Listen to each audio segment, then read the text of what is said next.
Hey, welcome back, 360 Electricians, to the 360 Electrician podcast. Today is one of the most special episodes I think I've ever done in the podcast yet.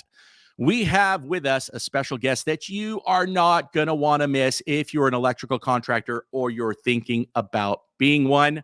My guest has been in the trade for more years than I have and has way more experience. I'm going to let him introduce himself. He's the one and only Steve. Steve, welcome to the podcast. Hi, Jeff. Thank you for having me on your show. You are very welcome, Steve. And I just want to go right ahead. And the people that are listening to this on the podcast or watching on YouTube just said, Jeff said it's one of the most incredible guests. Well, Steve, tell us a little about yourself, because I know you're a humble guy and you're not going to want to give us all your credentials. But I know we're going to start with the 6 inspector classes. You're in the inspection world. Tell us a little bit about your background, because I think it's so important that they know who I'm going to be talking to in this podcast. Well, I think the most important credential that I have is I'm a master licensed electrician. So if I had my contracting company, I went out and did jobs for customers, and I had those good days and bad days, as any electrical contractor had. But I always felt that maybe I should be doing more. So I started studying to become an electrical inspector, and that was a lot of studying. And I'm happy to say I got the 6 electrical inspection certificates. 6. And 6, yeah, just 6. So And I figured I'm I going to don't stop even there. know. I don't even know. I would hate to have you on my job site if you have 6 I mean, can you break down what those 6s are and kind of just briefly what they entail? Because I don't know if any other electrical contractor out there has ever realized your side of the electrical world. Well, 3 of my certifications are with IAEI, the International Association of Electrical Inspectors. We have the general, we have 1 and 2, and then we have plan review. And also, I'm also certified with ICC. And there's 3 similar types of certifications with the ICC Hmm. organization. So, but when you pass one, it's easy just to keep on studying and you just keep on taking them. And I think the hardest part about taking any test is just to get yourself ready, and then put yourself in the quiet place, get your code book, and Sure. study and study and study. Do lots of practice questions. So what ended up So happening, I yeah. was studying so much that I actually started to teach. And people would ask me, "Hey, Steve, can you explain this to me? Can you explain that to me?" And eventually I became an electrical instructor. Yeah, and you're your chief instructor for your website, and I put it up there. That's www.electricaltime.com. Is that correct? That's correct. Now, And before we jump into that, I just got a break for 2 seconds. You're also a master electrician, and by the way, this is all in the state of New York. Is that correct? that's correct. Okay, I got a lot of subscribers that are in New York, and so if you're listening from New York or the coasts, New York and LA or California, pretty regulated states. Correct? Would you say code wise? Oh, yes, absolutely. They are. Gotcha. And so would you say that if I decided, later on in my years, not that I'm saying you're old, but decided that I wanted to be an electrical inspector, would the test to do that be as difficult as the master's test, or would you say the master's test was harder? Or do you I'm gonna need to be a master, or should you be a master, or Well, just a journeyman would be you fine? should be a master electrician. You should be like my perspective is, if I'm going to be doing the electrical inspections, I want the electricians to know that, hey, I'm also a master too. Hmm. Because I'm going to be looking at your work, I'm going to be judging it. I'm going to tell you whether, it's a pass or fail. Hmm. So, I felt that it was a much better thing to be a master licensed electrician, and then to, become an electrical inspector. This way I know both sides. As an electrical contractor, it's a tough business. You got to make the customer happy. You got to manage your workers. You got to be able to buy the supplies. You got to, do all kinds of crazy things to run a business. So I understand that. I really respect that. And it's not Yeah, easy to be an electrical contractor. You really right. almost have to be like Superman or Superwoman, to Right. do that and manage all of that complexity. It is, and And that's why I appreciate you, and I think this is going to be a great podcast because you've done all stages in it. And one, we haven't hit one yet. You're also another one of, now I call you guys code gurus. So let's talk for 5 seconds, 5 minutes about that. So you went, I know you didn't even start like that. I don't even think you told us that you're a certified Well, actually, accountant as when I well, correct? when I went to college, my original goal was to become an electrical engineer. But I was working with my father. We had a painting contracting business at the time. And, I would always watch the electricians, as they were working. I thought it was fascinating. But our family business, we were painting contractors. And, from the age of 16, I was working with my father and I was very proud to be in the family business. So when I, became of age, I started going to college at night. And one of the classes that I took was physics, for the electrical engineering program. And I was so tired by the time my class started at 6 o'clock that I would fall asleep in class. So uh, basically, what happened, I didn't pass physics, and I had to, I don't think a lot of continue. us has passed physics. So But I was so determined, to get a college degree, even though I wasn't allowed to continue in my selected major. So I went to college in the next semester, and I just started looking at different classes. I took law, I took accounting, I took philosophy, whatever class I could take. And I said, "Oh, accounting. That seems, pretty easy for me. It's about laws, Mhm, and I've always loved studying things that are law related." mm. So, make a short, a long story Well, short. So I became an accountant, a controller, and chief financial officer, and I knew that there was something missing in my life. And at one point, I was in my 30s, and I had a chance to do some part-time work for one of the local electricians. And I said, "This is really what I love to do." To me, doing electrical work is just like having fun. yeah, And, I started at $10 an hour. At that point, I had a family that I was raising. So, the money was actually very bad from versus where I came from in the financial world. But I loved sure. it so much. I bought Wow. my first code book and I read it cover to cover. Mm, And I was so fascinated by it that I kept on reading it. And eventually I became the code person in the company. mm. And, I took my master's exam, became a master electrician, and Wow. then So I you became started the code person in that company while you were technically a helper. I started as a helper, It's and, these guys would make fun of me because I'd yeah. come to work and, I try to study a little bit, and so I didn't get any help from the guys. I could tell you I that got to much. interrupt you for 1 second. So I just did the 21 irrefutable laws for electrical apprentices on how to succeed and make sure you're going to keep your job when all the other helpers aren't.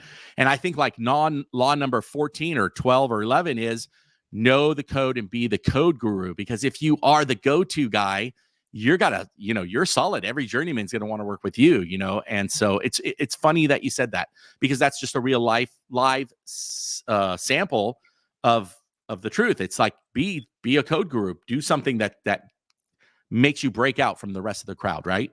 And what was funny, one day, my boss, wonderful guy, he's actually an electrical engineer as well. Mm-hmm. He would always tell me what to do. Let's install this cable, put these switches here, put the circuit breaker panel there. And I'm like, okay, so I would do it and not know why I was doing what I was doing. So little by little, I would read the code book on that particular item that I was working on. And little by little, I started to gain knowledge. There was a day, and I'll never forget this day. The boss looks at me and he says, "Hey, Steve, what do you think we should do here, for this electrical installation?" I said, "You're asking me?" He goes, "Yeah, I'm asking you." I So I love it. went into my truck. I always brought my code book with me. I opened up the code book. We found the right article and the right Uh-huh. part in the right section. And I was reading what I thought would be the answer to the boss. And Mm-hmm. the boss looks at me, he goes, "I agree. Let's do exactly what you just said, Steve." Wow. And Wow. I was so amazed that after all of those years, starting as a helper, then an apprentice, and then starting to help out with the jobs, eventually, I became the foreman. And, the guys that sort of like looked at me in the beginning and gave me a hard time, they eventually reported to me. So, and Amazing. it was a great Amazing. feeling, to be a teacher, and I always loved to teach. So, in doing that, I decided to open up the website electricaltime.com, and I teach on Zoom classes, and I got to tell you, I just love every minute of it. So, to me, it's a blessing that I can do something that I love to do, and that we're trying to help, Yeah. the same people here, the electrical contractors, Mm-hmm. and eventually, their employees, so that Mm-hmm. they can do a great job in the field. Right. Right. No, I totally agree. That's the whole point of our channel. It was really for electrical contractors and those that want to be. And so there you go. I mean, just to recap, I mean, you went from, you started from the ground up, like we all do, helper, then to your journeyman, quote unquote, straight to your masters. And then you had your own business. You were an electrical contractor. Correct. And then, you became a code guru. I'm going to keep saying code guru because I don't know how else to say it. Anybody that knows the code like you guys do, and people are going to hear, you guys are going to hear in this podcast what we're talking about. I mean, Steve knows the code, and we had truth be told, we didn't even say how you and I met Steve, and it's a short story actually, and we'll tell you, but I had a conversation with Steve earlier this week, and he said a couple of things that really I'd never thought about, and that really is the topic of this podcast. This has just been the introduction. We're in it for about 10 minutes, so let's get down to the, what do they call it, the beef and the beans and beef, or I'm messing that one up, but the real meat. Can you help me? What is it? The meat and potatoes. Meat and potatoes. You see, I'm Armenian. What do you want? We eat shish kebab and rice. What do you want? The meat and potatoes. So me and Steve have a mutual friend. It's one of his best friends, and I was at my church barbecue in LA when I visited my old church. I'm living in Montana now, and they were having a men's barbecue, and a guy named John, who happens to be best friends with Steve, told me, well, my friend Steve is a code guy and he has a YouTube channel, and here we are. So it's amazing. So what Steve and I talked about during this week was, and I don't even know how it came up, really. I don't know if it was a question I asked you about the Lutron panel or something, but we were talking about arc faults and arc fault breakers, and just the simple fact that my company does dozens, if not hundreds, of service calls every single year where we might have a stabbed receptacle, right? It's stabbed, it's not twisted, or it's not pigtailed. It's an in and out receptacle. People are putting in their space heaters, and it's burning the receptacle. And we realistically, as stupid as it sounds, and I don't want to, put it out there, but yeah, a lot of my guys, I don't think, are thinking about it as well. We're going there and we're saying, oh, you just have a burn outlet, or the stab came out. We're just going to go ahead and replace that receptacle. Thank you for $99, and they're leaving. Or it's a friend or family member, and we're just walking in there and going, oh, don't worry about it. I'm an employee for a company, let's just say, and I'm walking in and I'm changing it out an outlet for Uncle Jim, or my ex-father-in-law, to make it even better. And so we talked about that. And Steve, you brought up some really, really good points, that this is really what this podcast is about. It's about the liability part and the sheer weight that you really got to think about as being an electrical contractor. And into that point, I have a video out that says, mark the black X and get paid what you're worth. It's about the nuclear power plant engineer. Comes in for an hour, marks the black X, leaves, and charges $100,000. Well, there's a value in that. He's the only one that knew how to mark that black X. Plant was losing $1 million a day, so it was worth it. So I want to give it back to you, Steve, and let's talk about that. And it's the simple things that we forget about as electrical contractors, where you, already an electrical contractor, a master, a inspector, so you're inspecting this work. Not to mention you're on one of the boards for the code. I think we talked about that for code writing, but also an expert witness, and that's how we got into this. So I want you to take over from there and say, as an electrical contractor, as an owner, I go in and change a simple receptacle, but it's not that simple, is it? It's not. And with the the new code that came out for arc fault circuit interrupter protection, and that's going to be 210.12, and I'm referencing the 2020 code. I could go to the 17, but I figured 2020 is still good. Yeah, I'm going to and be most people teaching, are still using that. I think most municipalities are still. and We're I, going and to I go made into that. and I made a decision that I'm going to teach 2023 next year in my classes. Sure. So I'm going to Great. focus on the 2020 code. So, we've got this section called 210.12, arc fault circuit in protection. And really what it talks about, the areas inside a dwelling unit that must be, arc fault protected for those receptacles, also for the lighting too. One of the things that's a common service call, you go in to change out a receptacle outlet. Mhm. And, let's say that receptacle outlet's been there for, 15, 20 years, and you just change it out. And now, okay, it's great. And, you collected your 150 bucks or 200 bucks, and then you go away. Well, the code has a little bit of a surprise in there. It says that, if we change that receptacle outlet, and if that receptacle outlet's in an area of a dwelling unit where arc fault protection is required, then Mhm. you must arc fault protect that branch circuit. Now, I'm going to say the whole branch circuit, but I'm not going to make this into a code class. Mhm. All right. So here's what you do. You go in, you change out the receptacle, and customer's happy. You charge you 150. It took you, 10 minutes to do, and you leave. Yeah, you think you're on top of the world. Absolutely. You And you made do 150, you're gonna go out to eat sushi, life is good, but then you gotta go to bed at night, right? right. Now, here's where it is. The code, the National Electrical Code, is adopted as the law of the land. So you have to follow the law. So in 406.4D4, that talks about the arc fault protection for the replacement of those receptacles. Basically, what it says that if you're replacing that receptacle, and now let's say you're on the 2020 code, then you're going to have to make sure that at least that receptacle or the entire branch circuit is now arc fault protected. So let's paint this scenario a little bit deeper. So, you go to your friend's house, I'm talking to all the contractors out there because Mhm. I was a contractor. I know, I'm talking from that perspective. You go to your friend's house, or it's a make believe friend. They only call you when they need something for you. They don't Right. call you for dinner. They don't call you for anything. But all of a sudden, when they need This is one of electrical those work, friends, and I'm y- doing, air hashtags if you're listening to the right? And podcast, they're not like, and watching. they say, "Oh, this is my buddy John or Right. Joe," I and have like a great friend who's an electrician. they give you a big hug, right? And they say, "Oh, can I get you something to drink?" Right? But they don't call you for any other reason except when they need electrical work. So to me, that's not a friend. That's just somebody trying to take Sure, advantage of me. sure. So you go and you feel like, oh, this is a good relationship, and you change the receptacle, and that's all that you do. And they say, hey, how much? Ah, you know what? I was here 15 minutes. Make it $100. Okay. So now you Mhm. you go home, and 6 months later, you're driving by that friend's house, right? Mhm. And now the friend's house is on fire. Mm.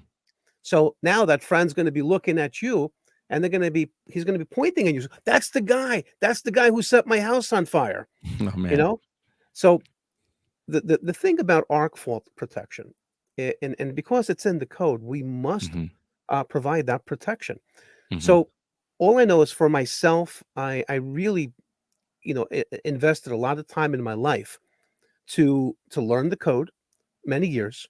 And at one point, I started my own electrical contracting company. I had to have the liability insurance. I Mhm. had to have all the other insurances, and I had to, manage this company, and I had to buy the materials, and I had to do the estimates. Basically, I was living for my company. My company was me, and I was the company. And the one thing that I always paid attention to was to watch the liabilities, because it's as hard as it was to get into business and to Mhm. get the insurances and get the licenses and get the electrical permits. I don't have to tell the electrical contractors out there just how difficult it is to run an Sure. electrical contracting company. Mhm. But Mhm. I'm going to tell you that one little job that you might have done without Mhm. installing arc fault protection Mhm. might end up destroying your company. And if there's a lawsuit, and if they Yeah, say that, "Hey, you were supposed to install arc fault protection, but sure. you did not," And I you would think that's have where we're yeah, it's not this podcast is not necessarily ARC fault, you guys. It's the fact that Steve brought it to my attention that the code is there for a reason. And if we touch that receptacle And I know I mentioned lighting, and lighting is not included in that part, but thank goodness. So this is going back to, hey, it's easy to take a test. Let's be honest with you. You study like crazy, you take a test. The hard part is really doing the right thing every single day, where, again, you don't arc fault that single receptacle. The guy plugs something in and goes to bed, and it arcs, causing the house to burn. Someone like Steve, a professional witness for the state or for the insurance company, comes in and notices that, hey, that's a Decora receptacle. All the rest are standard, and that's where the fire started. The investigation starts, and the guy says, oh, yeah, I had my buddy Jeff and Steve over, right, last week, and they're the ones that changed it. That's when you're going to get the ding. And now the bigger part of that is, and I tell my guys this all the time, so if you're an electrical contractor, an owner, when next time you sit down for your toolbox meeting, and Steve, chime in anytime, you got to mention this. Go, guys, I'm not there holding your hand, okay? I'm the owner of the company. I'm shielded by my corporation in a lot of ways. I'm not doing the work. I'm telling you guys, you got to do it to code. It's your responsibility as a journeyman and a master electrician to also know the code, for one simple reason. If somebody does, unfortunately, die, even if they get injured really bad, I, as the owner, am going to lose my business. My insurance is going to get sued. And I'm going to have to probably find another career because no one's going to insure me again. But guess what? You're the one that's going to be probably in trouble for killing someone, should I say, for a lack of better terms, or injuring someone, because you're the technician that was supposed to be trained to do the job. And I don't know if I'm going a little too extreme. I don't want to scare anybody because I'm scaring myself, because I'm in the same boat as all of you guys that are listening to. But there's some truth to that. Is there not, Steve? There is. You know, when you decide to go into business as an electrical contractor, you take on an incredible amount of responsibility, not just for yourself and not just for your employees, but also for the lives of your customers. You know, and the big problem out there, you know, when something goes bad, something like that, and you know, they call the fire investigator, and they say, oh, okay, so what, they talk to the homeowner, and what happened? Well, you know, I had that electrician here. Now he's not your buddy anymore. Remember, he was calling Yeah. you your buddy, your friend. He gave you a big hug, you Right. know, best buddies. You know, as far as I'm concerned, that's all bullshit. Yeah, You know, he's the because bus they, driver, and he wants you under it. right, right, and he never invited you to his house for Right. anything except when he's got an electrical problem. Right. So now, um, you're going to have a lot of problems now. And then, you know, when they call you and they do the fire investigation, and you know, they say, you know, Mr. Electrician, you know, I see that, you know, there's a new receptacle here, and under the code, which is the law, you know, you did not provide arc fault protection. You know, so what happened? Well, you know what? He's my friend, and I wanted to do him a favor. Blah Right. blah blah. You're Ain't gonna done. fly. You're Yeah. done at that point, because Sure. you know, if there's a serious injury, or the house burns, or somebody dies, Mm. you know, you intentionally violated the law, Hmm. and there's really no escaping that. You know, Yeah. you just, if you ever end up in that kind of situation, you know, the best thing to do is probably, you know, not say anything at all. You know, talk to your attorney. Let's, yeah, talk to your attorney. I don't want to get Yeah, into talk to legal your advice attorney here, but we're first. yep, yep, and then shut up because you're Right, just probably in keep a it, lot you of know. trouble. Right, right. And what I always tell, you know, my electricians out there, Hmm. you know, the arc fault is actually a wonderful device. We also have the GFCI protection in 210.8, but Hmm. we've got a breaker that's a dual purpose, dual Yeah, function breaker. It's got sure. AFCI and GFCI. So Hmm. I'm going to tell everybody a secret here, but don't tell this to anybody else, you know, Okay. in the world. This is going to be a Nobody, secret. Just nobody else, just between you and me, and because nobody's going to listen to this podcast anyway. all right. So I got a tip here. You get a call, you know, to change out a defective receptacle outlet. Before you even touch it, you go into your truck and you get a breaker. You get a dual purpose, dual function. I think it's called a dual purpose or a dual function breaker. You know, they have Yeah, AFCI and GFCI combined. yeah. And you find the circuit in the panel. You take out the old breaker and you put in that new breaker, Hmm. and you turn it on. Hmm. See if it holds. Hmm. If it doesn't hold, Mm-hmm. Then you can maybe go up to that receptacle outlet and disconnect the receptacle outlet and put some wire nuts on it. Go back to the breaker again, that new breaker that you just installed as a Mm-hmm. test breaker. Right. Turn it Because it's on. doing a dual function. Right. And it's Yeah. going to be looking, really what we're looking for is the correct wiring. So if Sure. we got grounds that are mixed up, or if we have what's Mm. called an objectionable current, which is Mm. 250.6, where we've Mm-hmm. got the neutral and the grounds connected after the first point of disconnect, that Mm-hmm. breaker is going to trip right away. And Right. then you can say to the homeowner, listen, Mm-hmm. you got a problem here. There's a problem with your wiring. It could be a Right. concealed junction box where they mixed all of the grounded, we call them the Right. neutral conductors, but the Sure. grounded conductors. Yep. And there could be objectionable current where the neutral is touching the ground. Mm-hmm. So you got a problem I've here. seen it a But lot in the light fixtures. They don't know what to do with that ground wire or something. They'll wrap it around the neutral and then just tie it in. And now you have that's a great way to quickly troubleshoot, right, even without a meter or anything. You just pop in that dual right. function. You That's a just great pop in idea. that little baby, and then you Hmm. could see, well, is it holding? Yes or no? Of course, And if if it's it a modern holds, panel, that's our right, big problem. and In New right. York and California, there are not a lot of modern panels in these older houses.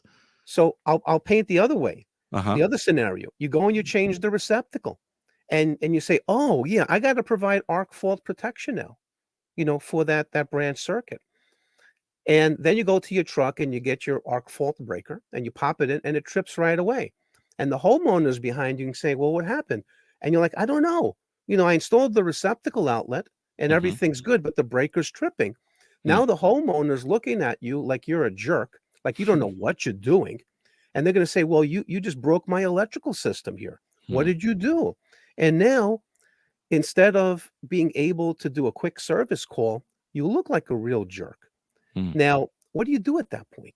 Do you go and you put back the old receptacle and you put back the old breaker, which is just a regular, breaker? It's not Yeah. AFCI or anything else. So you're in a real problem Pickle. here, Yeah. a real pickle. So to me, the first thing I'm going to do is I am going to protect myself as a Hmm. contractor, as somebody who knows what they're doing, and to protect my integrity and my reputation. Now, if I go to the homeowner and say, listen, there's a problem here with your wiring, and we got to find out what that is. We'll say, how much is that going to cost? Well, we charge so much per hour. And if we find it in an hour, that's what it's going to cost. But, it could be much more. There could be concealed Yeah. junction boxes. There could be all kinds of problems. Hmm. And what you just did now is to prove to the homeowner that you are the expert in what you're doing, and you're there to protect them, their property, and their lives. Right. Now, will they, call the handyman, or will they call, the guy down the street who comes and fixes things here and there, to replace the receptacle? Hmm. Maybe. But you know what? It's not your problem now. Right. It's their Absolutely. problem. Their Absolutely. problem. And I think that this is all tying back to, we have areas in Los Angeles where, look, we got people that don't have the papers to do what they're doing. They might even not even have papers to be here, let's just say, and they're doing electrical work. Okay. And it's hard. It really is It hard is. to compete. It It is. is. And unfortunately, our good old government's not like it's on our side. We're legit. They just know where to find us and grab the money, right? But you got all these underground stuff going on, and I hate to put it that way, but look, I'm in Los Angeles, you're in New York. It's I don't want to get into politics here, but that's why you said it. It is very difficult to survive. It is very difficult to employ. And it's not getting any easier. Now, you could argue, well, dang it, the code made it even harder for me. Well, no, that's, you're going to progress as a society, as anytime we have many fires, we want to be better and save lives at it. I think it just goes back to really stopping one of these days, grab your favorite drink, grab your cigar, grab your, whatever, talk to your pastor. But you got to have that moment where you sit and you go, wow, I really got to just take one step back and reanalyze and recheck your liability there. Now, again, insurances are going to get involved. And if you did something not to code, that insurance is made for those uh-ohs.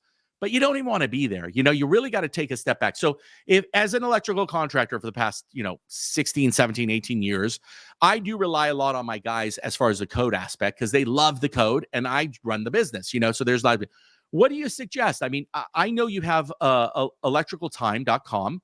what do you suggest to the people listening here as a great starter? You got a bunch of free videos, by the way. Again, I'm going to put that banner out there right now. You want them to go to the YouTube channel? Do you want them to go to Uh, electrictime.com? if they What's go the to best? my if they go to my website, electricaltime.com, I've got a Mhm. button that's called free videos, and it Yep. takes them right to my YouTube channel, and they Mhm. can check out all the free YouTube videos, that I Yeah, have out and you there. got some great information. Now, what if I'm someone that wants to go deeper with you? What do you, I mean, I've got marketing courses, I've got paperwork courses, again, the business side.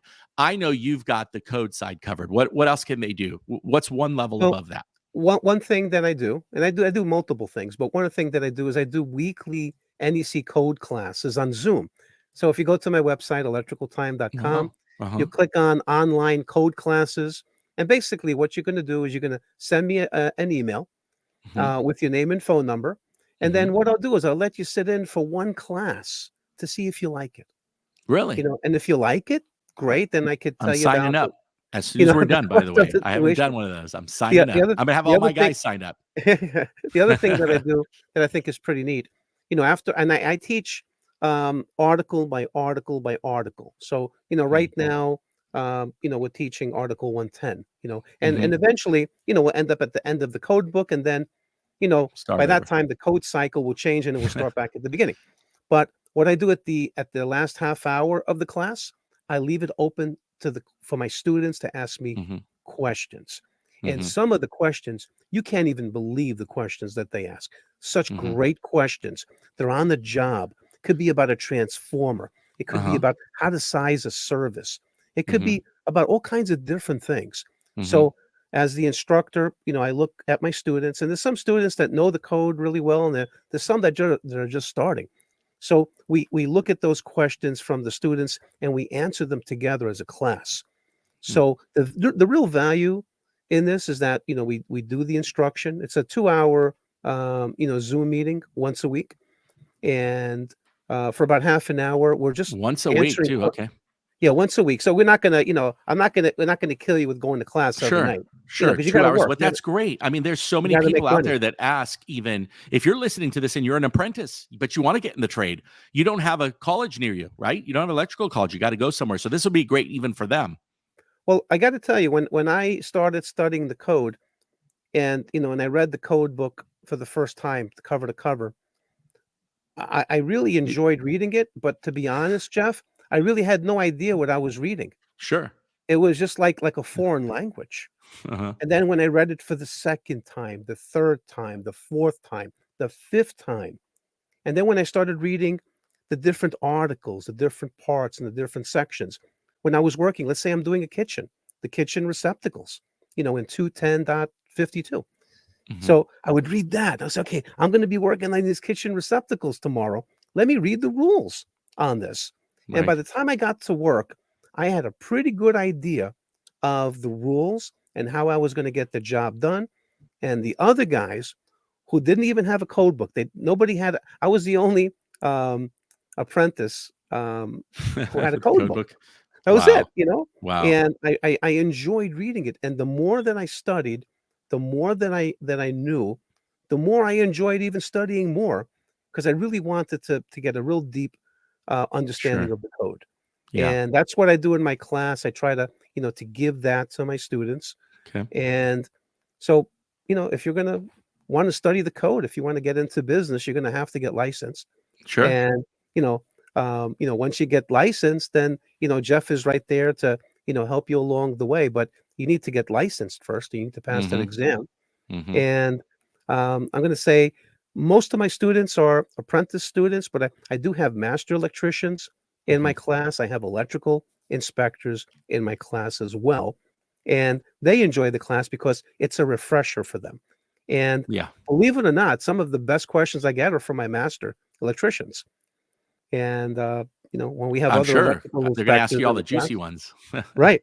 And then when I have other electrical inspectors in the class, I mean, the class can go on for like hours because we're just talking about things. Right. And it's a lot of fun. And So I'm then really once I happy. once you sit in and obviously, they can watch the videos, they can see how you teach. I love how you teach. It's very visual. I got my code book. I'm watching you. You've got your, you're probably on your Apple or something and you're circling stuff and you're very deep. And then you could do this as a paid quote unquote subscription. How does that work? What's the next step Well, after if I like it? well, it's right now it's $80 a month. Hmm. For the classes you get Four uh, you times know, a month. So that's four, t- four $20 a class. right, Amazing. Okay. and um, starting in June, I'm going to be charging a registration fee in June of Hmm. 2023. So there'll Hmm. be a one-time registration fee of Hmm. $80 just to get you signed up. But if anybody joins my class now, before June of 2023, Hmm. obviously they don't have to pay that Sure. $80 registration fee. Hmm. Um, and again, we take it slow. We read the code. I have a lot of graphics and pictures that I show in the class. Hmm. And we'll look at a picture of a kitchen. We'll look at a graphic of a kitchen, and then Hmm. we go over it, and we do a deep dive Hmm. into it to identify all of the code things that we're looking about. And we've got videos that they can watch. We've got textbooks in our class, and then obviously we got the best book of all. We got the National Electrical Code. Very And I'm nice. just going to say, make Yes. sure you get your The tabs. Holy Grail. Look at Yeah, those you tabs. get you Beautiful. get those tabs. So, Um, Steve, I don't want to interrupt you, but you and anybody listening here, you are going to hear a lot about Steve on my channel. Not so much on his about me yet, because his is the. But Steve, I think that you and I talking, we've committed. Besides we have a mutual friend, I feel like I've known Steve forever. He's such an incredible resource. But Steve, as I grow my channel, I really would love for you to be part of the podcast and the channel itself. And those that are listening are going to be like, this was great. And a lot of people listen and then they go on. Can we, on the air, make a small commitment that you and I are going to do some tailoring as long as our subscribers, both sides, comment in the comments if you're watching on YouTube, really what your needs are. And because I want to grow in a couple of different areas that would help. And I'd ask you, and I'm not going to put you on the spot. Obviously, you know the code book way better than me, but solar is a big thing that's coming and it's getting bigger and bigger. And I want to do some solar, more in-depth solar. Is that something that you'd be willing to develop with the 360 Electrician channel, and we can get oh, some? sure, And then absolutely. Well, some well, of these other areas, I really want to work with you more. I think it's just amazing that we met and we talked. But liability is such a huge thing, but it's nobody's going to be able to cover all bases. But I think right. a channel like yours, a channel like ours, and I've invited a lot of other people, and I've introduced you to some people, and I'm introducing other people's. I'm all about collaborating on YouTube and making the electrical industry. And I know you have a passion for that. The contractor. I have a heart for contractors. You said you had a heart for contractors on another I conversation do, we were I do. I talking mean, about. when I have to do the inspection, I Yes. really feel for the contractors because that was me. And now where I am now with my electrical knowledge, it's much more. I have much more knowledge now than when I was a contractor, and I was always scared of the electrical inspector. I said, "Oh, is the Right. electrical inspector going to fail me?" Oh, you know, and like I didn't know enough to understand and appreciate what the electrical inspector has to go through. Um, Yeah. it's a tremendous amount of liability Hmm. that the electrical inspector has because Oh, let's say you did a job and the electrical inspector came out and passed you, yeah. but the electrical inspector missed something. You Hmm. missed something. There's a Hmm. fire. The house Hmm. burns down. Somebody gets killed. Hmm. Guess what? You're getting sued. The electrical inspector is getting sued. The Hmm. lawyer's going to sue whoever they can sue. Right. Right. And I got to tell you, the most terrifying call that you can get as an electrical contractor is Hmm. when something happens and you get the call from the lawyer, even if you're perfectly innocent, because now that's going to cost you $400 to $500 an hour that you're going to Hmm. have to retain an attorney to go and fight this, possibly in a court of law. It could cost you, 20, 30, 40, 50, $100,000 just to prove that you did nothing wrong. Sure. So and I'll share one more thing here, as a secret, but please don't tell anybody about the secret. All right. Nobody will. It's just you and me listening right now. All right. So another thing that I suggest for the electrical contractors to do, and also to teach your employees to do, let's say you're adding a branch circuit to a circuit breaker panel.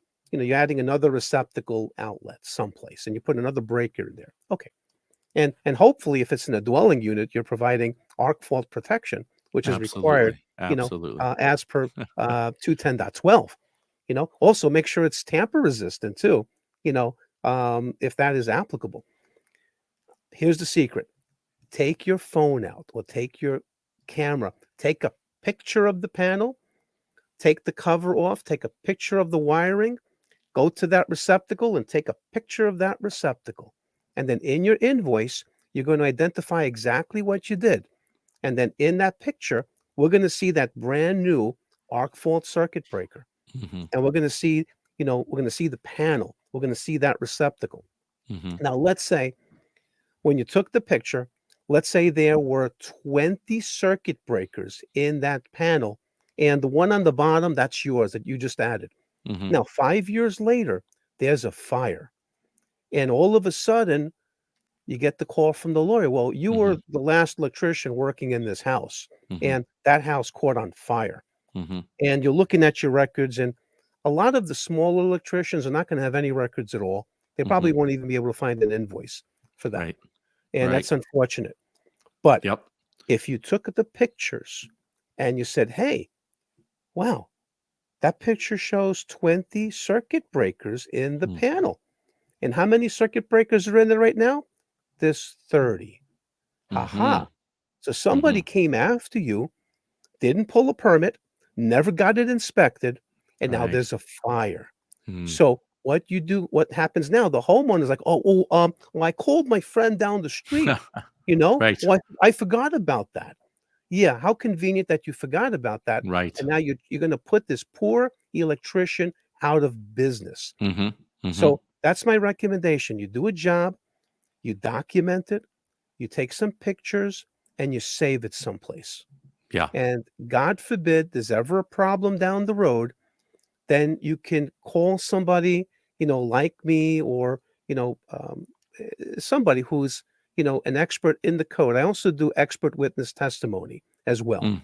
So you can call me, I can listen to the case. Also, I never, if a district attorney calls me to go ahead and prosecute an electrician, I will never take that case. I'm Mm. always going to protect my electricians. I'm Right. going to be on your That's side. great.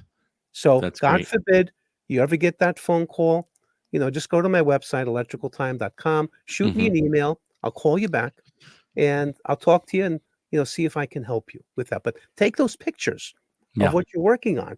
And then in your invoice, I would suggest using a program that's going to save those invoices and not just handwrite it on a piece of paper, which you're probably going to lose, the Mhm. next week or the next Right. month. So make So sure you keep all of your accounting digital so that you can access these records many years later down the road. Yep. So here's my shameless plug. We are a brand ambassador for FieldPulse, fieldpulse.com. I tell everybody, if you're in business and you're doing, I don't even I don't know if I put a dollar amount on it or not, but if you're in business and you're doing at least $50,000 a year in business, gross sales, you cannot not afford, is that the right way to say it? You cannot not afford service software. Fieldpulse.com, you can take pictures just like you said. It will be attached forever and ever. 10 years from now, you can pull it up and you're going to see the pictures exactly like you said. And you do it all on the field, all through your cell phone. It's technology. It's 2023, people. If you're listening to this, if you go to fieldpulse.com and you use it using my links or go through my channel, you get 15% off monthly. You get 30% off if you pay for the whole year. I think it's incredible. There are other softwares out there you can look at, obviously, try them all, do the trials. But I found to do the types of job that I do, whether it's just a service call or a big project where I need project, software that'll also do multi-day projects, FieldPulse is the best, hands down, GPS tracking, all that. Shameless plug.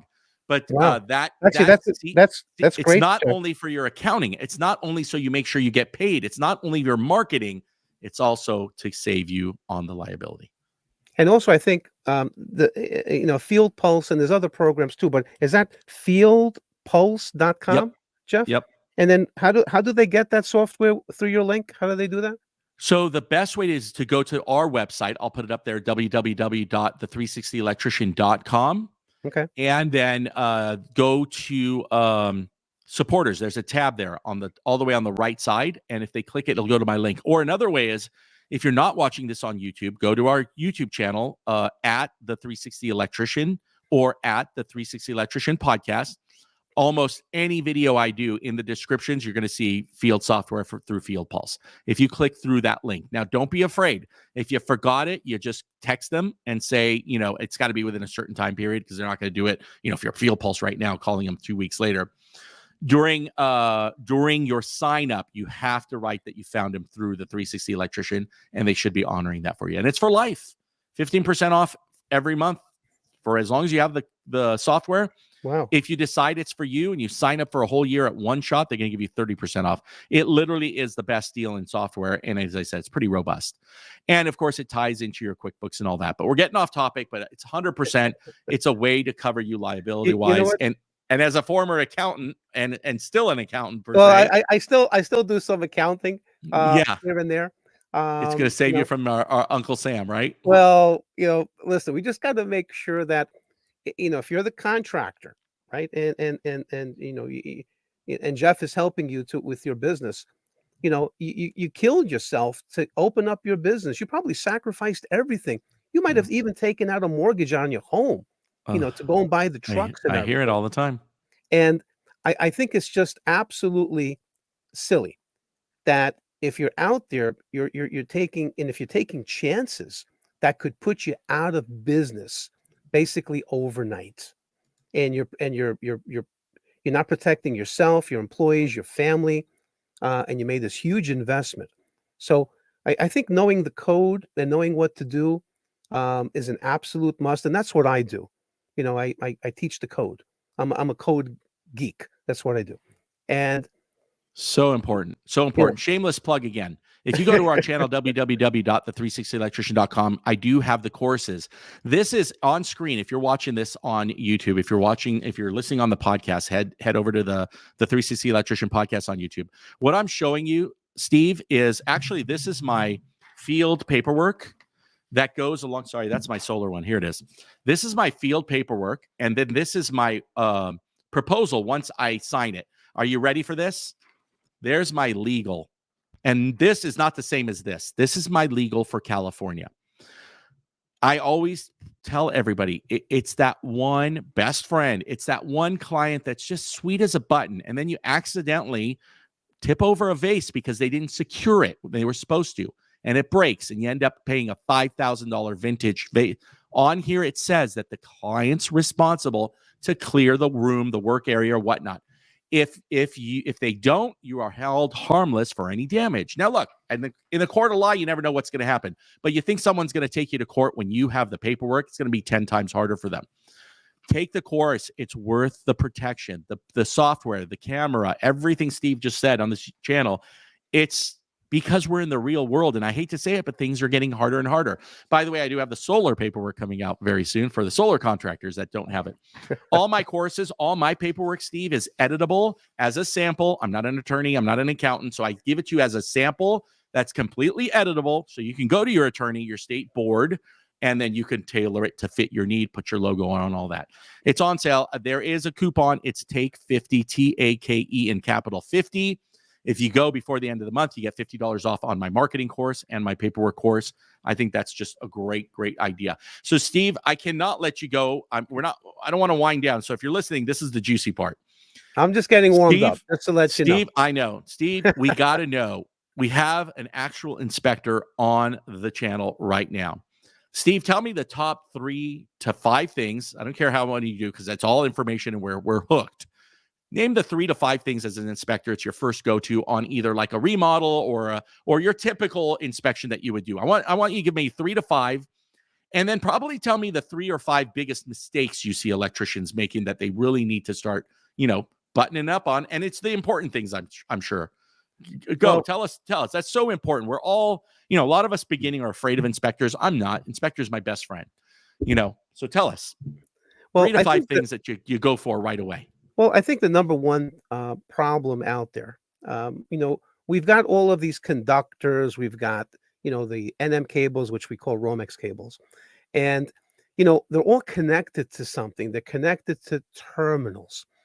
And if you read the instructions, and also the code references section 110.3b, installation and use. In the 17 code says, hey, you gotta torque those terminals, those screws, those set connectors. You got to torque them. You just can't use, what I'm going to call the grunt method, like where you're turning it, where you have the wrench and you're like, "Ugh, okay, that's torqued." Mhm. No, it's not. You could be under torquing it. You could be over torquing it. And that's the number one failure point, Mm. the connections. You Sure. got to make sure the connections are good. Mhm. I can't tell you, like, when I was an electrical helper and I became an apprentice, then I became the journeyman, and then I became, the general manager. When I went to look at the work at some of the other people that were working in the company, I would go and I would yank on all the connections. And I can't tell you how many times the connections just came loose. They looked good, but they Yeah. just came loose. I'm like, what's this? So I'd go and I tighten it up, and I had my torquing screwdriver, and I would make sure that it was torqued properly. And it's a good thing to know that Okay. when you're making those connections, you're making a proper connection. Right. And again, that is the number one failure point in Mhm. electrical. It's all of those connections. So as an inspector, you would come and you would ask them to get their torque out and torque it, or would you check it, or how would that work? Well, that's 'Cause a tricky they got a one. really cool screwdrivers now that Well, torque. I've seen and them. they click. They click. Oh, Yes. they Yeah. click. You Okay, set it. there it Uh-huh. is. So as an electrical inspector, I could ask you, "Can I see your torquing screwdriver, please?" I love it. Um, I hate you, Steve. I No, I'm lent just it kidding. out to my friend. Okay. Well, I could, as the electrical inspector, I could say, "Okay, now take all of your connections apart, get your torquing screwdriver, and then let me know when you're ready, so I can, stay here for 15 minutes and just watch you." I could, I've had one. I've I had could a do that. commercial inspector. You know? God bless him. I never want to meet him again. He made us do exactly what you said, and he made us check every single connection, and he's known for that. And you know what? Again, I said, I hate you, Steve, right? In our minds, we're thinking, Steve, you son of a gun. But realistically, thank you. You're saving me from the liability, right? So Liability. it That's really right. is a partnership when you think about it. Because as an electrical inspector, the way I look at it, I'm saving your rear end, I'm saving my rear end. Sure. So, and if I see something that's wrong, Hmm. you gotta take it as an educational opportunity. And if you ask me, "Hey, what's the code violation?" Well, it's in the 17 code, but more importantly, it's in your instructions that you got with your Right. piece of You equipment. have to follow, absolutely. You got to follow Yeah, the and instructions. 110.3b. You Hmm. gotta follow the manufacturer's instructions. And And manufacturer trumps code if they have a special specifications that's over and above, correct? right. And then Yeah. even in the circuit breaker panels, you'll see a label in there, and Hmm. it's gonna tell you the torque that you Hmm. have to use on Hmm. all of the terminations. Yeah. And that's part of the code. So, Sure. this is good sense to have. All Um, right. So that was number one. What would be number two? Number 2 is gonna be where there's not enough conductors sticking out of the box, let's say for a receptacle or for a switch. So, Like without the getting 6-inch rule, you mean? yeah, the 6-inch rule, and there's a 3-inch rule. Hmm. So without getting, into too crazy into the code. So, if you got a box that's less than 8 inches in any dimension, what you have to have at least 3 inches of conductors sticking out of the box. So Hmm. what I like to do, I like to put maybe 4 or 5 inches or 6 inches Hmm. sticking out of the box. And, you can trim what you need to trim, but make sure you don't trim it less than 3 inches sticking out of the box. Hmm. And you could work comfortably. I can't tell you Right. how many times I've seen electricians cut those conductors so Yeah. short that you can't even get your fingers in there to attach Sure. the switch of the receptacle. And to me, that's just absolutely stupid And because it's not a courtesy to the next electrician. Let's Right, put it because that way too. the next electrician is probably going to be you. Cussing you out. Right. There you Right. go. It's probably Exactly. going to be you like in 10 or 15 years from now. Brothers and sisters in the trade, that's what it means. It means one of your brothers or sisters are coming behind you, whether you like it or not. Have the respect. Look how people did the work, 50 years ago. It's amazing, with their work ethic and how they did it. All So right. I So would number say two. that's like the number 2 violation. Then I Okay. see box fill, which is an Yep. Article 314, and I see that violated all the time. And it's a tough one if you don't really read it and learn it, and then actually look at the box for the cubic inch rating inside Right. the box. If you're using like a plastic nail-on box, it's right Yeah, inside the it's right box. there. Of course, of course. And it's And funny because I always see it's funny. My guys wonder why I do things. So buying nail on boxes, I buy them by the hundreds in the box, and it's like 3 cents, 5 cents to go to the next size. And I always get the biggest size possible and spend that extra $5 per box because guess what? I never have to worry about it. And then all of a sudden, I get this stupid deep GFIs or the deep, the new USB plugs. And I don't have to worry about it. There I go, oh man, the customer asked me to put a USB outlet there now. And now I don't have the depth. So, and of course, so again, these are the things as a business owner, my guys don't think about it, but they're like, why is Jeff spending more money on these deep boxes? It's like 25 cents more a box because it saved me $50 to have to replace it later. exactly, that is 100% right, Jeff. So box fill, and not only do we have to count the conductors, we also have to count the devices that we're installing inside the boxes. And I won't go into a code class here, but you got to know how to calculate box fill. To calculate for the volume of the device, also to count for any fittings that we need to count. Small fittings like wire nuts, we don't count. You need to know how to calculate the conductors and how to calculate the box fill. Once you do it 5 or 10 times, 20 times, it's easy. Yeah. You look at it and then basically real quick if that box is going to be overfilled, yes or no. And a box is overfilled when you look inside the box and all you see is a big ball of wires in there, and you can't even see the back of the box. And they try to put the receptacle or the switch in there. And I saw this one time, an electrician took out his hammer, and I don't have a hammer here, but let's say this is my hammer. He used the back of it. With the back of the hammer, Yep. he was pushing the conductors in the box. For the record, I guess that he was using the back of the hammer. He was using the back of the hammer and he was pushing Okay. the conductors into the box. And this is, when I first started, you could have told me anything when I was a helper, and I would have believed you. Like the time that they sent me to the truck to find the wire stretcher. I love it. That was funny, and I'm like, I can't find it. I don't know what it's brown, it's orange. And the boss was yelling. And then I came back and they were laughing. I said, there's no such thing as a wire stretcher, is there? They go, no.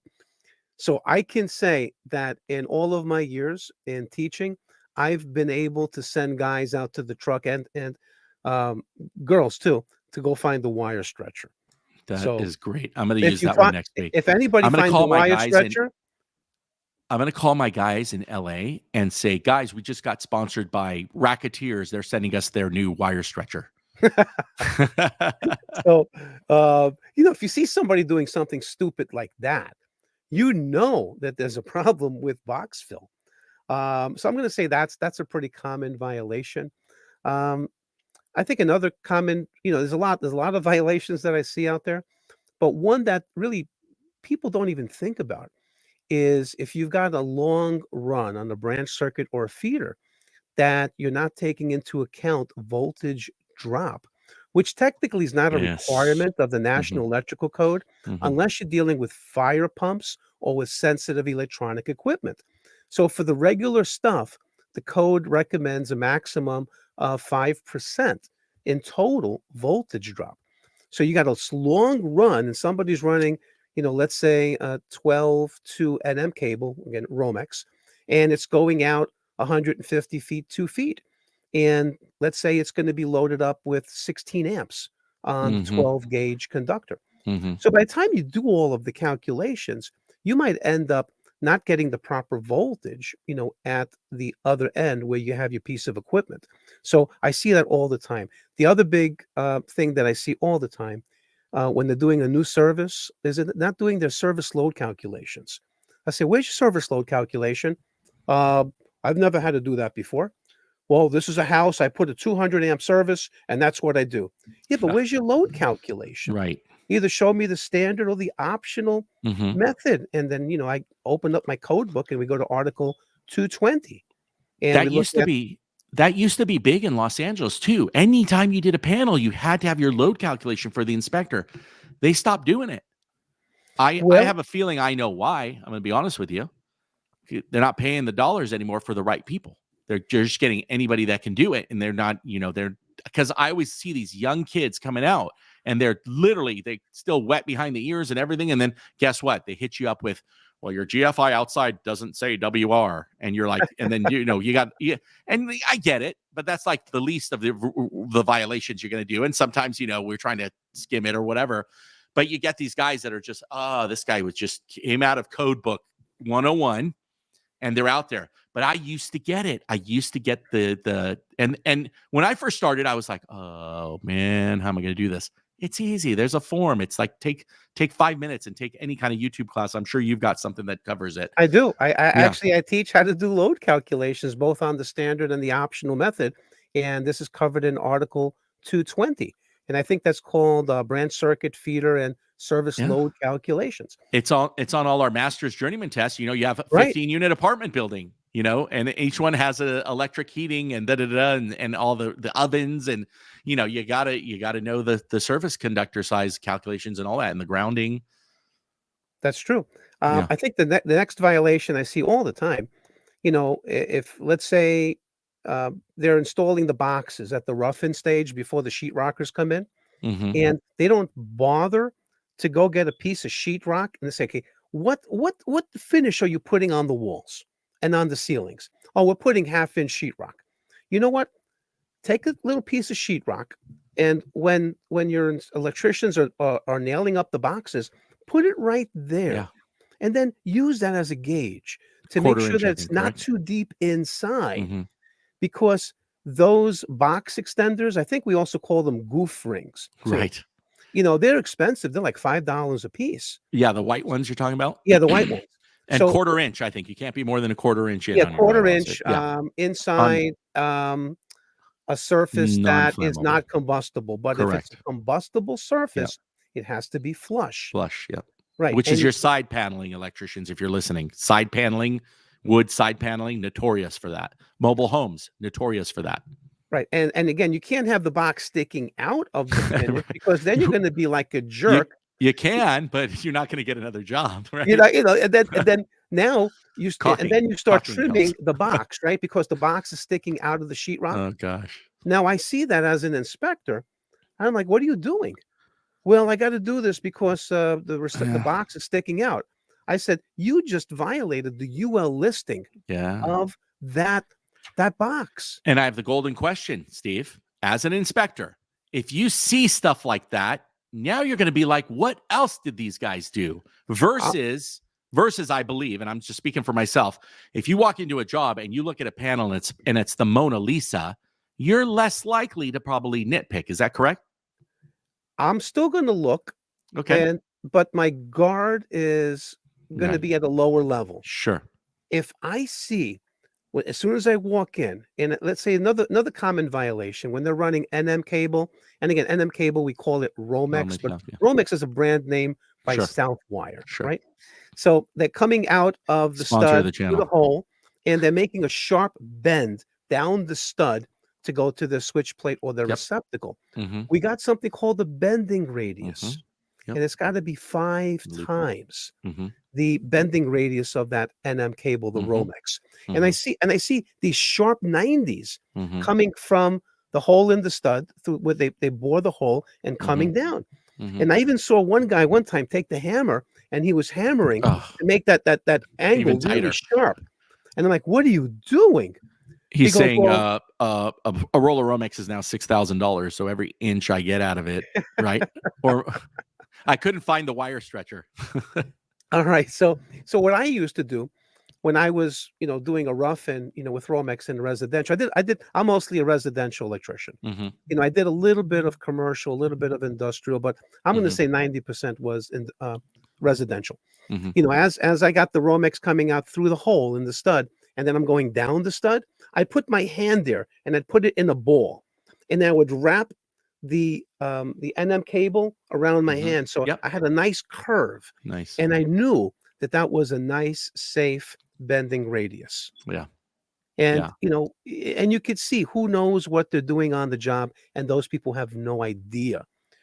And you look at the stapling, and if they're driving the staples like the the Romex cable is going to hold something besides itself, and they dug those metal staples, if it's Mm. metal, which I don't like, on Romex, and I think it's illegal in some jurisdictions to use metal staples on Romex. Interesting. Right. So, and I would look at that and I would see that these metal staples were really dug in to the Romex. Hmm. And I'm like, wow, they really have no idea of what they're doing. Hmm. So later down the road, when they're installing the circuit breakers, and let's say it's arc fault protected, that defect might not make itself evident Mm-hmm. for maybe 6 months to a year or 5 years. Yeah. But eventually that staple is going to dig in to that insulation, Mm-hmm. and now we're going to have arcing. It could be a series arc or it could be a parallel arc, right? And that arc fault breaker is going to detect both types. And I And now, always remind my guys, remember, we're 60 hertz in the United States. What does that mean? We have 60 cycles of back and forth vibration. And I call it a micro vibration over many, many years becomes a lot of scrubbing and rubbing. So if you don't put those connectors in right, or you've got that metal, sometimes I've seen it. I'll come in and they'll splice it's not my guys, thank God, but sometimes when I go into projects or stuff that I'm doing remodels, the Romex sheathing is slightly out of the metal box. It didn't make it all the way in. And then they've got that wire that's rubbing. I mean, these are such important things. And it ties right back into the podcast, which was really the giant liability issues and how it ties into you really got to know the code. And you really do. So it sounds like, a lot of your things that you're looking for are also the biggest mistakes that people make. So let's ask you one final question as we're going to kind of wrap up here is, what's the worst thing you probably ever seen as an electrical inspector? I actually do want to ask you one other question after that, but what's probably the worst thing you've seen as an electrical inspector? I've seen circuit breaker panels that were inspected by other electrical inspection agencies where the panel was the first point of disconnect, and there was no main bonding jumper. The green screw wasn't there, or it was there, but nobody ever bothered to tighten it, so that we now have the main bonding jumper, which is by far the most important piece of the electrical system. Sure. Because if we have a fault somewhere in the system and that main bonding jumper is not there, let's say we have an accidental where the hot conductor is touching the metal case of a box, or the hot conductor, which we call the ungrounded conductor, is now energizing the metal chassis of a piece of equipment, and we don't have that main bonding jumper, we do not have an effective ground fault current path it's a low impedance path, and it's intentionally constructed so that breaker will trip. It has to open to stop the flow of electricity. Yeah. And when I see that, and I see, and again, when I was, a helper, then an apprentice, and when I became a journeyman, and eventually when I became a master electrician, I can't tell you how many times I saw that. And I'm like, wow, they don't understand electrical theory. They don't understand what they're doing. And the inspector didn't make sure that main bonding jumper was in there. That green screw, it's there for a purpose. Sure. Then I've seen sub panels. That's what I was going to say. That Right. are jumped. And the green screw is in there. I'm like, why Right. is there a green screw in the sub panel? Yeah. Like, what are these people on drugs? I've seen that too. We'll go into apartment buildings are very notorious for that because their main disconnects at the meter. But in the sub panel, some handyman that usually the apartment buildings want to hire an in-house handyman, and he's jumped the neutral and the ground right in that sub panel. Big no-no. I've also had this happen, and I never really looked deep into it. It's only once. We have ADUs in California, auxiliary dwelling units, and a lot of times we are adding.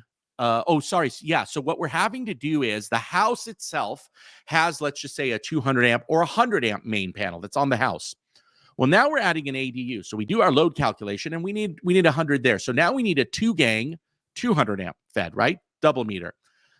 We used to be able to remove the meter, jump it. Most of the time we disconnected it and we would bring it into a 100 amp main breaker on the busing. The key there was if the panel label allowed it to be backfed any other way.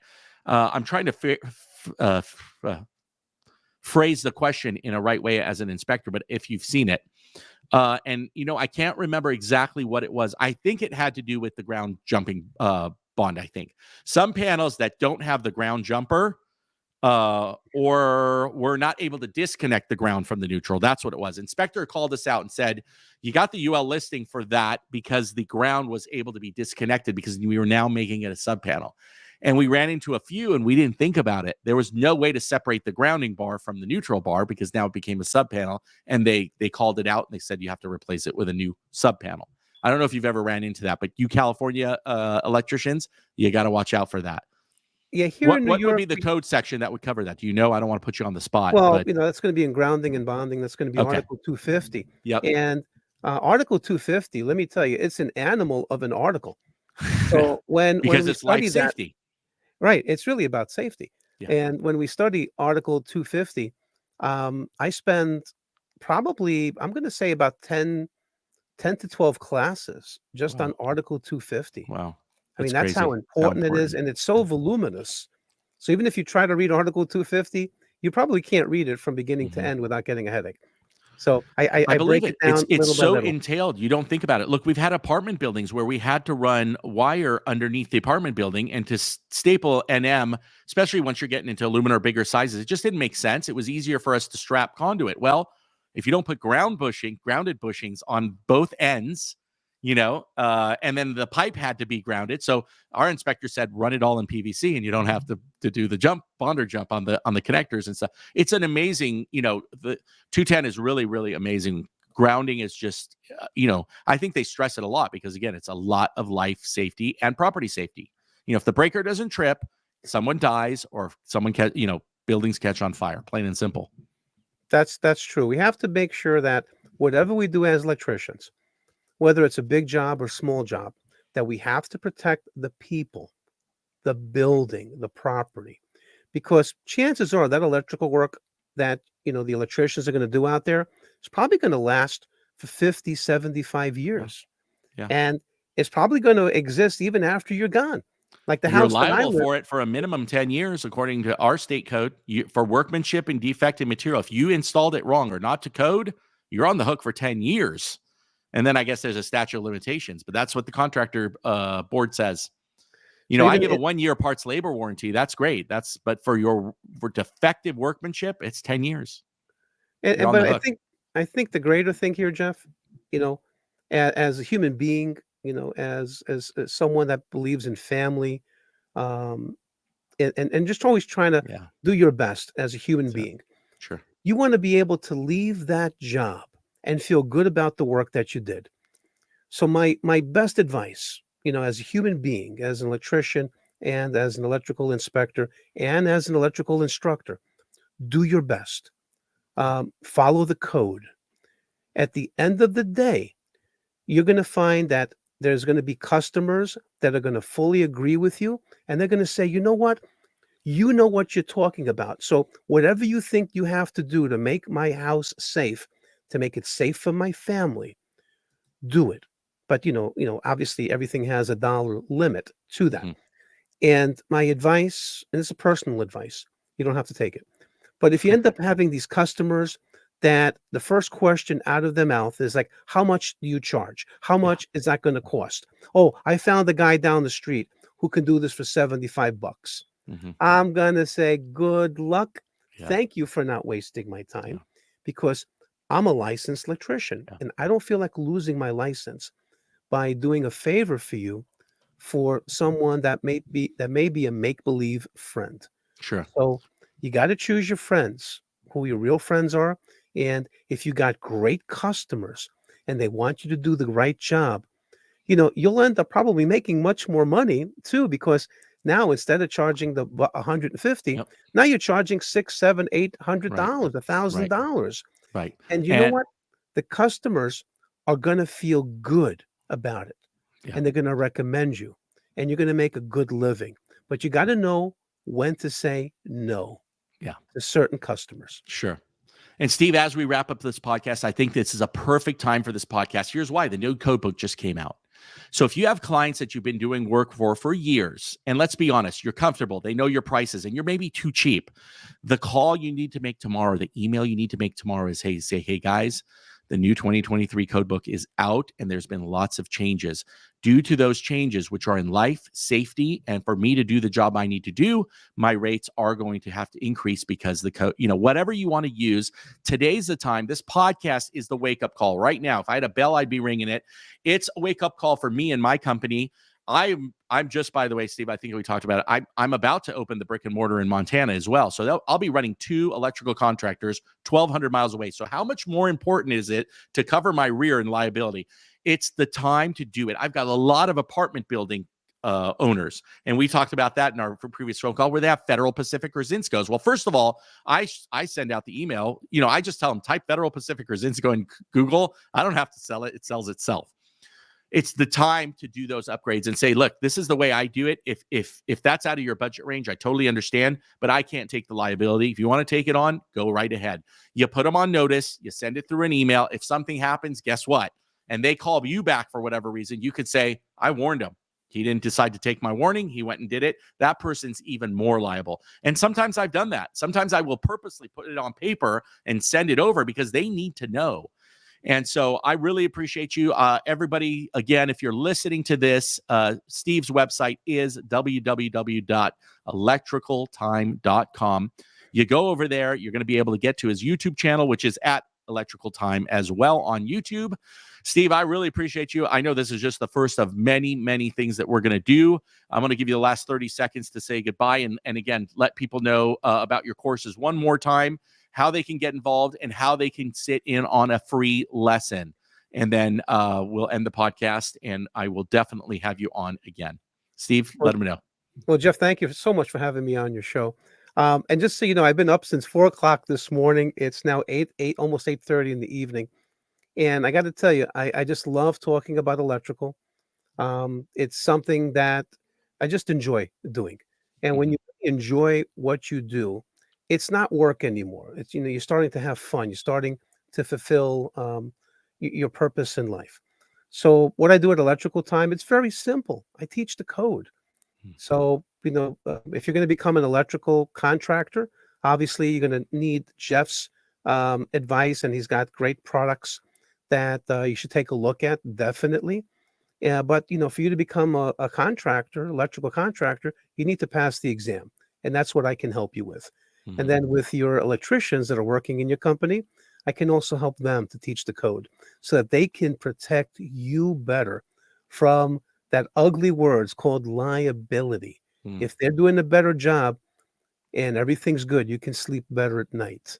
So that's all I got to say. And again, it's electricaltime.com. And if you want to take one of my classes, just go to the website and click on online classes. Shoot me an email with your name and number. I'll call you back, and then I'll schedule you to take a class and see if it's something that you like. Wonderful. Wonderful. Well, guys, this is it for the 360 Electrician podcast. I am so happy you guys stayed. If you stayed this long, look, kudos to you. On our website, www.the360electrician.com, coupon code TAKE50, TAKE50 for your marketing, ultimate marketing for electrical contractors, ultimate paperwork for electrical contractors. I also do coaching, which I know I've told you, Steve, I've got over 300 electrical contractors, or those that want to be signed up already. I'm getting through as many as I can. Sign up early. Prices are going up. You can sign up at the website as well. Thank you for all the channel sponsors. And, all of you guys, head over, give a big shout out to Steve. Let him know you listen to the podcast. Subscribe to his channel. His channel's fairly new. I don't know how long you've been doing it, Steve, but I tell you, the information on there is amazing. We love you. Don't forget to download, subscribe to this podcast on Google Podcasts, Spotify, and Apple. And again, at the YouTube podcast channel, at the 360electricianpodcast.com. Steve, thank you, my friend. Thank you. You're Really going to come back again, yes? Look forward to doing a lot more shows like this with you. I appreciate it. It's a good synergy that we have here. Amen. Amen. Steve, thank you so much. I'll hit you up this week. And guys, thanks again. Have a great week. Have a blessed week. Be safe. And we will see you on the next one.